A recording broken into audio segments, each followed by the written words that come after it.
सी र का सिरका में कितने अक्षर है? 3 अक्षर है, तो इसका पीएच मान कितना होगा? 3 होगा।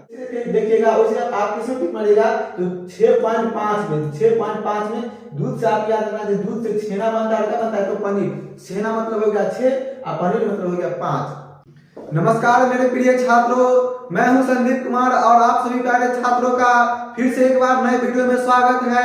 हम इस वीडियो में आपको बताने वाले हैं कि किस ट्रिक से जो है आप एग्जाम में बेहतर से बेहतर मार्क्स उठा सकते हैं, बेहतर से बेहतर नंबर प्राप्त कर सकते हैं। ठीक है, तो हम आपको क्या करने वाले हैं कि इसमें ट्रिक बताने वाले हैं कि किन किन ट्रिक के द्वारा आप जो है अम्लों के नाम याद रख सकते हैं। अम्लों के नाम जब भी आपको ऑब्जेक्टिव में पूछे जाएंगे साइंस में, केमिस्ट्री का जो पार्ट आएगा साइंस, तो उसमें आप बिना याद किए हुए भी आप किस तरीका से उसको टिक मार करके निकल सकते हैं, ये तरीका हम आपको इस वीडियो में बताने वाले हैं। यहाँ पर 10 अम्ल का नाम लिखे हैं और सभी अम्ल के पीएच का मान लिखे हैं और उन सभी अम्लों के पीएच का मान आपको इस वीडियो के 5 से 6 मिनट के अंदर में याद होगा। ठीक ना, अगर अंतिम में याद नहीं होगा तो हम क्या बोलते हैं, आप ठीक ना, अंतिम में आपको सभी अम्लों के नाम सभी अम्लों के पीएच मान 100% याद हो जाएंगे। ठीक है, हम आपको ऐसा ट्रिक द्वारा हम याद करवाने वाले हैं कि सभी अम्लों के मान 2 मिनट में आपको 2 से 4 मिनट का जो वीडियो होगा उसी में 200 के 200 अम्लों के पीएच मान याद हो जाएंगे और यहाँ से आपके 4 से 5 क्वेश्चन जो है वो आ सकते हैं। ठीक है, तो चलिए वीडियो की शुरुआत करते हैं। जैसा यहाँ पर लिखा आप देख रहे हैं तो पीएच मान याद करेंगे किस विधि से, तो ट्रिक के विधि से। ठीक है, ट्रिक से विधि से आप किसको याद करना है, तो हमें ट्रिक से विधि से हमको पीएच के मान को याद करना है। किसको मान को याद करना है? पीएच के मान को। ठीक है, यहाँ पर पदार्थ का नाम लिखा गया है। ठीक है, और यहाँ पर पदार्थ जो पीएच का मान लिखा गया है। ठीक ना, तो यहाँ पर जो सबसे पहला पदार्थ लिखा गया है उस पदार्थ का नाम क्या है? उस पदार्थ का नाम है सिरका। ठीक है, और सिरका का जो पीएच मान है वो कितना होता है? तो 3.0 होता है, यानी कि 3 होता है। कितना होता है? 3 होता है। तो इसको आप कैसे याद रखेंगे कि सिरका का जो पीएच मान है वो 3 होता है। ठीक ना, सिरका का जो पीएच मान है वो 3 होता है, इसको आप कैसे याद रखिएगा। ठीक है, तो इसको याद रखने का जो विधि है वो क्या है? तो सिरका में कितने अक्षर है? तो सिरका में जो अक्षर की जो संख्या है वो कितनी है? 1, 2 और 3। कितने अक्षर? 3 है, तो इसका जो पीएच मान होगा वो कितना होगा? तो 3 होगा। 3 अक्षर 3 पीएच मान, 3 अक्षर 3 पीएच मान। सी र का सिरका में कितने अक्षर है? 3 अक्षर है, तो इसका पीएच मान कितना होगा? 3 होगा। ठीक है, फिर उसके बाद में रहा है टमाटर। तो टमाटर का जो पीएच मान है वो कितना होता है? तो 4 होता है। कितना होता है? 4। तो टमाटर जो है वो उसमें टमाटर में कितने अक्षर है? 1, 2, 3 और 4, 4 अक्षर है, तो इसका पीएच मान कितना हो जाएगा? 4 हो जाएगा। ठीक है, सिरका में 3 अक्षर तो इसका पीएच मान 3, टमाटर में 4 अक्षर तो इसका पीएच मान 4। ठीक है, उसके बाद में क्या है? नींबू। तो नींबू का जो पीएच मान है वो कितना होता है? तो 2.5 होता है। ठीक ना, तो नींबू में जो है वह कितने कितने वर्ड यानी कितने अक्षर आ रहे हैं? 2 अक्षर आ रहे हैं। नींबू। ठीक ना, नींबू में जो है अगर हम नींबू का उपयोग करके लिखेंगे तो कितने अक्षर इसमें आ रहे हैं? 2 अक्षर आ रहे हैं ना, तो इसका जो पीएच मान है वो कितना हो जाएगा? तो 2 हो जाएगा। 2 के बाद क्या करना है? तो 5 लिख देना है। क्या लिख देना है? 5 लिख देना है। ठीक है, और इसको कैसे याद रखेंगे? अंतिम में 5। तो नींबू जो है वह पीच के रूप में रहता है ना। नींबू जो है वह एक मतलब क्या बोलते हैं, मतलब एक पतली झिल्ली में पीच के रूप में भरा होता है। तो पीच से आपको 5 याद रखना है। पीच से आपको 5 याद रखना है।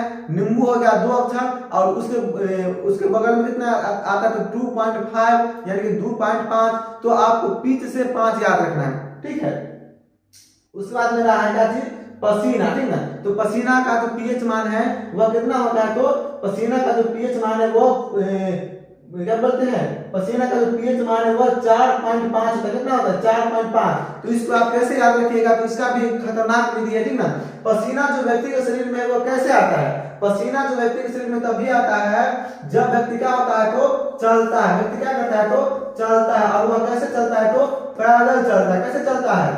पैदल चलता है। तो व्यक्ति के चलने से, ठीक है, जब व्यक्ति चलता है और वो कैसे चलता है? पैदल चलता है, तब उसके शरीर से क्या आने लगता है? पसीना आने लगता है। ठीक है, या जब हम पैदल चलेंगे तो हमारे शरीर से क्या आने लगेगा? पसीना आने लगेगा। स्वाभाविक सी बात है, जब हम पैदल चलेंगे तो हमारे शरीर से क्या आने लगेगा? पसीना आने लगेगा। ठीक ना, तो पसीना का जो पीएच मान है वो कितना हो जाएगा? तो 4.5। पसीना से याद रखना है। पसीना शरीर में कैसे आएगा? तो क्या बोलते हैं? 4 मतलब चलना, 5 मतलब क्या चीज? पैदल चलना। 4 मतलब चलना और 5 मतलब क्या चीज? कैसे चलना? पैदल चलना। तो जब हम चलेंगे और कैसे चलेंगे? पैदल चलेंगे, तो हमारे शरीर में क्या आएगा? तो पसीना आएगा। क्या आएगा?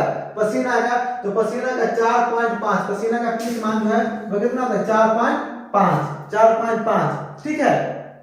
उसके बाद में है अमल वर्षा। कौन सा वर्षा? तो अमल वर्षा। तो अमल वर्षा का भी ट्रिक जो है वो है क्या चीज, अमल वर्षा में कितने वर्ड है, कितने अक्षर है? तो 1 2 3 4 5 और अमल वर्षा में जो है वह कितने वर्ड है? 1 2 3 4 5 वर्ड है ना। अमल में हो गया 3 और इधर हो गया मेरा 2, तो बराबर कितना होगा 5। और इसका जो पीएच मान है कितना होता है? तो 5 होता है। कितना होता है? 5.6 होता है, यानी कि 5.6 होता है, ठीक ना। अमल वर्षा में टोटल कितने अक्षर है? 5 अक्षर है और इसका जो पीएच मान है वो कितना होता है? तो 5.6 होता है, ठीक ना। तो 5 अक्षर से तो 5 आप याद रख लेंगे, लेकिन इसके अंतिम में कितना जुड़ा हुआ है? तो 6 जुड़ा हुआ है, ठीक ना। और एग्जामिनर जो है वो अंतिम वाला वर्ड भी मान चेंज कर देता है 5.1 5.2 5.6 5.7, ठीक ना। तो इसको कैसे याद रखना है? तो अमल वर्षा है, तो अमल वर्षा जो होता है वो किससे का? अमल वर्षा में क्या होता है? तो पानी होता है। वर्षा में क्या होता है? पानी होता है। और जब पानी आता है वो पानी मतलब धरती पर कैसे गिरता है? छम छम के रूप में गिरता है ना, छम छम छम, नाचू में आता है छम छम, ठीक ना। तो पानी जो है वो धरती पर किस रूप में गिरता है? छम छम के रूप में। किस रूप में? छम छम के रूप में, ठीक ना। तो आपको 5 याद रखना है, पानी। 5 से क्या याद रखना है? पानी, ठीक है। और क्या बोलते हैं ये छमछम से याद रखना है 6, क्या याद रखना है? छमछम से 6। तो अमल वर्षा का जो पीएच मान है कितना होता है? 5.6 होता है। इसको फिर से एक बार समझिए। अमल वर्षा में टोटल 5 वर्ड है, 5 अक्षर है, तो 5, ठीक है। और उसके बाद क्या याद रखना है? तो 5.6। तो जब वर्षा होगा तो पानी गिरेगा, वर्षा का क्या गिरेगा? पानी।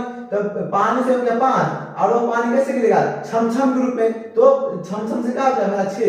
तो अमल वर्षा का पीएच मान 5.6, ठीक है। उसके बाद मेरा है दूध। दूध का जो पीएच मान है कितना होता है? तो ये 6.5 होता है। कितना होता है? 6.5। तो इसको आप कैसे याद रखेंगे? तो दूध का जो पीएच मान है वह कितना होता है? तो 6.5 होता है। दूध का पीएच मान कितना होता है? तो 6.5 होता है। तो इसको याद रखिएगा। दूध से क्या क्या बनता है? तो दूध से बनता है क्या चीज? तो छेना बनता है। दूध से क्या बनता है? छेना। और उसके साथ में क्या बन सकता है? तो पनीर बन सकता है। क्या बन सकता है? पनीर। दूध से क्या बनता है? तो छेना बनता है और क्या बनता है? तो पनीर भी बनता है, ठीक ना। तो आपको दूध को जैसे देखिएगा वैसे आप किसमें टिक मारिएगा? तो 6.5 में। 6.5 में दूध से आप याद रखना, दूध से छेना बनता है और क्या बनता है? तो पनीर। छेना मतलब हो गया 6 और पनीर मतलब हो गया 5। छेना मतलब 6, पनीर मतलब 5। तो दूध से छेना बनता है तो पनीर बनता है, ठीक है। उसके बाद मेरा शुद्ध जल। तो शुद्ध जल का जो पीएच मान है वो कितना होता है? तो 7 होता है। 7 होता है। कितना होता है? 7। तो शुद्ध जल का जो पीएच मान है वो कितना होता है? तो 7 होता है या 7.4 पे। ये दोनों बात करने का मतलब क्या हुआ? एक ही बात। तो शुद्ध जल का जो पीएच मान है वो कितना होता है? तो 7 होता है। तो जैसे जल जो है वो शुद्ध होगा, जल क्या होगा? शुद्ध होगा। तो शुद्ध जल किसको बोलेंगे? एकदम क्या होगा? देखने में एकदम साफ होगा, क्लीन वाटर। कैसा होगा? साफ होगा। तो शुद्ध जल कैसा होना चाहिए? हमको साफ होना चाहिए। और साफ से कितना वर्ड याद, कौन सा अक्षर याद रखिएगा? तो 7 याद रखिएगा। कौन सा अक्षर याद रखिएगा? 7 याद रखिएगा। अगर आपको मेरे प्यारे बच्चों, मेरे प्यारे दोस्तों, मेरे प्यारे भाइयों बहनों, ठीक ना, अगर आपको ये वीडियो अच्छी तरीके से समझ में आ रहा होगा, ठीक है, और आपको ये वीडियो पसंद आ रहा होगा तो क्या वीडियो को लाइक कीजिए, चैनल को सब्सक्राइब कीजिए, ठीक है। अगर आपको ये वीडियो अच्छी तरीके से समझ में आ रहा होगा तब आप ये कार्य जो है वो कर सकते हैं। इसको करने में 1 रुपया आपका खर्च नहीं होता है, ठीक है। उसके बाद मेरा क्या है? आंसू है। क्या है? मेरा आंसू है। वही आंसू जो क्या होते हैं? आंखों द्वारा जो पानी गिरते हैं उसको क्या कहते हैं? तो आंसू कहते हैं, ठीक ना। तो आंसू का जो पीएच मान है वो कितने होते हैं? तो 7.3 होता है। 7 कितना होता है? 3। तो आपको क्या करना है कि शुद्ध जल हो, आंसू हो या खून हो, सब जो है वो किस रूप में रहता है? द्रव रूप में रहता है। किस रूप में रहता है? द्रव रूप में। किस रूप में? द्रव रूप में। शुद्ध जल हो गया वो भी मेरा द्रव रूप में रहता है। आंसू भी मेरे जो है वो द्रव रूप में रहता है। और खून जो है वो भी मेरा क्या रहता है? तो द्रव रूप में रहता है। तो सभी के नाम से पहले कितना अक्षर आएंगे? तो 7 आएंगे। क्या आएगा? 7 आएगा। और 7 के बाद ही जो है वो इनके मान में क्या होंगे? तो अंक में जो है वो परिवर्तन होंगे, ठीक ना। तो शुद्ध जल का पीएच मान भी 7 होता है। आंसू का जो पीएच मान है वो 7.3 होता है। कितना होता है? 7.3। तो इसको आप कैसे याद रखिएगा? जब हमारे आंखों से क्या गिरते हैं? आंसू गिरते हैं। जब हमारे आंखों से आंसू गिरते हैं तो आपका आंसू को समझ क्या? द्रव यानी कि 7। अब उसके बाद हमको क्या याद रखना है? अगला वर्ड। तो अगला वर्ड को कैसे याद रखेंगे? 3 को। जब हमारे आंखों से आंसू गिरते हैं तो वह किस रूप में गिरते हैं? टप टप के रूप में। टप टप टप टप, ठीक है, या टप टप के रूप में गिरते, ठीक ना। किसी कारण से जब हमारे आंखों में मतलब किसी भी कारण से, ठीक है, जब हमारे आंखों में आंसू आते हैं तो वो आंसू किस रूप में गिरते हैं, तो पानी के रूप में तो गिरते हैं, और किस प्रकार से गिरते हैं, तो टप टप रूप में गिरते हैं। तो टप टप से आपको 3 याद रखना है। क्या करना है, टप टप से आपको 3 याद रखना है। आंसू जो है वह आंखों से किस रूप में गिरते हैं, तो टप टप टप टप रूप में गिरते हैं, और टप टप से आपको क्या है, तो 3 याद रखना है, 3 याद रखना है, ठीक है। यानी कि आंसू के पेज का कितना होता है 7.3। इन सभी प्रश्नों को एक बार आपको रिवीजन करा दिया जाएगा शुरू से लेकर के अंत तक, ठीक है, आप घबराइए नहीं। फिर उसके बाद मेरा क्या है, तो मेरा खून है, तो खून का जो पीएच मान कितना होता है, तो 7.4 होता है, ठीक ना। तो आपको खून जो है वो किस रूप में रहता है, द्रव रूप में, तो 7 तो याद रखना ही है, जो द्रव होगा वो मेरा क्या होगा 7 होगा। उसके बाद अगला जो वर्ड होगा मेरा क्या है, तो 4 है, 7.4 लिखा हुआ है, 7.4, ठीक ना। तो खून जो है, खून वो शरीर से कैसे आता है, मान लीजिए मेरे मतलब माथा से खून आने लगा, हाथ से खून आने लगा, तो माथा से और हाथ से खून कैसे आएगा, जब किसी कारण से मेरा माथा जो होगा वो क्या हो जाएगा, तो फूट जाएगा, क्या होगा, फूट जाएगा, पैर फूट जाएगा, माथा फूट जाएगा, तो मेरे शरीर से क्या आने लग जाएंगे, पैर से और माथा से खून आने लग जाएंगे।